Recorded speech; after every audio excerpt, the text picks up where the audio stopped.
We also know that oppression is braided, right? We can't just talk about classism and homophobia and transphobia without talking about sexism, without talking about transmisogyny, without talking about ageism, because we live in a nation that has multiple strands of oppression, right? And we live in a world where we're not just trans women, but we're trans women of color. We're not just trans women of color, but we're also accessing welfare benefits.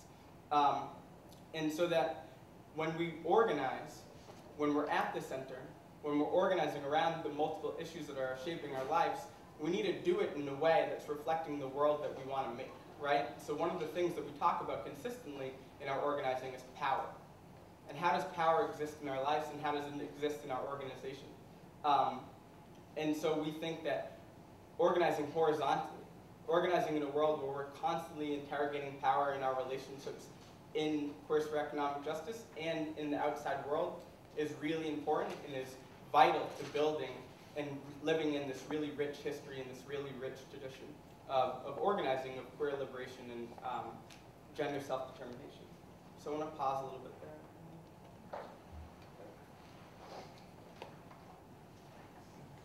So actually I think to answer the other part of your question, Rory, I actually have a question for the group, which is why do y'all think oppressed people would have organizations? What's the benefit of having an organization? I'm not talking about a nonprofit. I'm talking about a group of people working on something together. Anybody? Just shout it out. Community. Say that. Community. Great. Community. What else? Support. Support. Mm-hmm. What else? Why else would you have a group? Agency. Can you say more about that? So that if you're someone who's directly affected by an issue, you're the one who gets to be working on it to make it better for yourself. You're not trusting others who supposedly know better than you to do it for you. Exactly. Otherwise known as building power, right? Building power for 500. What else? Any other reasons that people would be part of groups? Is anyone here part of a group? Raise your hand if you're part of a group. Could anyone say a reason why they're part of a group? The group they're part of? To garner more resources too. Exactly. So if we think about, this is a conversation we regularly have in song, right? Which I think speaks to mainstream politics in a big way. Like, I often hear our members saying, every part of my life, because of the reasons that Reina just named, there's no justice in. I feel like I have almost no control. This organization is a place where I have justice in my life. I can count on it. I know what our agreements are. I know what we're working on. I know who I'm struggling with. And it's what keeps me grounded. And that is what will make people stay in organizing for life. And that is what is different, I think, than mainstream LGBT politics, which are, if we look at, the focus has been policy wins. They've been very singular, as well as particular kinds of advocacy, often not on our own behalf. As Reina was pointing out, it's not speaking to people most directly affected. And another form we see in the South is that a lot of what happened in the South was that the only funding that we saw for our groups was Tuesdays and Thursdays, a very apolitical queer youth safe space. But what happens to our young people, and all our people for that question, when you feel safe 4 to 6 Tuesday and Thursday? What about the rest of your life, right?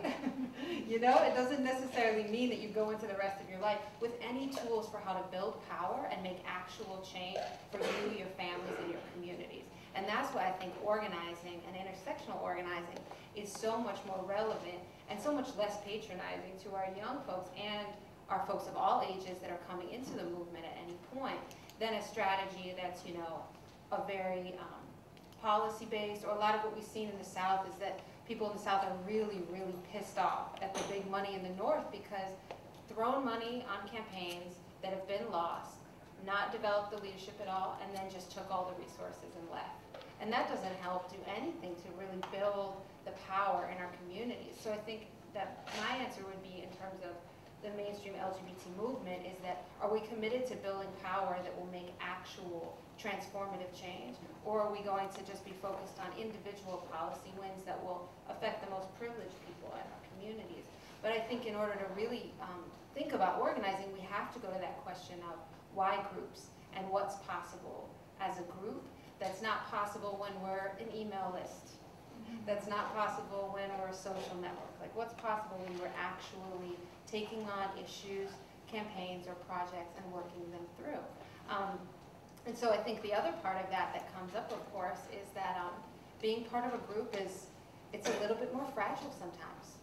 Conflicts come up. Campaigns can be heartbreaking because we lose a lot, in case anyone else has noticed that besides me. But I think what's left and in that space, coming from a region where we have consistently lost every mainstream LGBT policy battle, and yet continue to be an organizing family that feels more committed than ever to long-term movement building, is that losing isn't the worst thing in the world. We still have each other, which is the most important thing to us.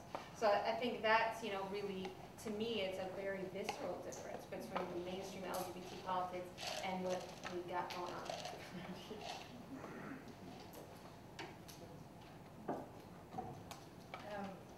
So FIERCE is not a mainstream LGBTQ organization, and yet we're not also entirely separate from the mainstream LGBTQ movement. I think one of the things that everyone's been sort of talking about, first I really want to credit, the term intersectionality was also coined by a woman of color writer, Kimberly Crenshaw, who wrote the article Mapping the Margins about women of color and domestic violence. And so FIERCE's work is really built off of this long legacy, like Reina talked about, but also this legacy of thinking about intersectional politics, which I think that in the mainstream LGBTQ movement is defined really differently.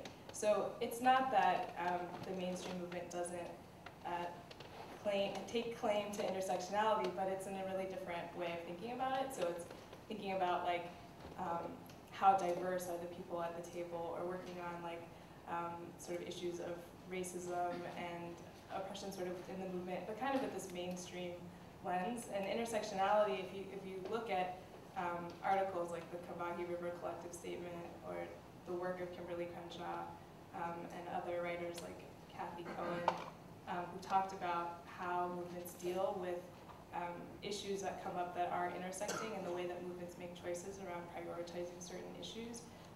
It's not about diversity and it's not about inclusion. Intersectionality is really about centering people who are on the margins. And I want to thank Amber for really ending her talk about the ways in which movements, the kind of movement that we're fighting for is not a movement that's going to